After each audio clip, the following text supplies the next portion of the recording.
country, an estimated 200,000 Assyrians still lived in the region. Now some are returning to their ancestral homes. BBC's Sarah Rainsford reports. Turkey in the 21st century, and a congregation prays in the language of Christ. The people here are Assyrians. This region was once the centre of their ancient church. Today, there's just a few thousand Christians left. The Assyrians were caught up in the Kurdish conflict here. When many fled to Europe, their homes fell to ruin. This abandoned Assyrian church was defaced by soldiers. No one knows who robbed the graves outside. But there are now signs of an Assyrian revival. 11 families have recently returned to this village to rebuild their lives in the land of their ancestors.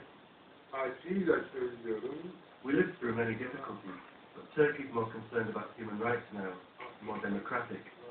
We believe the future here can be better. Many Assyrian families who once lived in this old part of the village that's now been destroyed do come back every summer to live in the new houses they've built here. But only a handful have chosen to return for good. Their hope is there can be an example for other Assyrians still living in Europe to follow. The Demir family decided to return when Turkey began accession talks with the EU. They hoped life would become easier for religious minorities. This is our land, Aziz said, and it was important to come back. His 17-year-old son doesn't share that vision, though. You have no things to do here. You have no internet. You have no really friends here. So for me, it's very boring. The former seat of the Syriac Orthodox Church is enjoying a revival too, with a new archbishop and EU funds for restoration. The recent spate of attacks on Christians by nationalists could stall all this. The religious leaders here remain positive.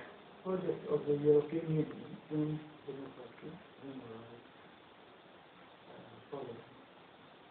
Now, for our community too, we believe that with this project there will be more tolerance.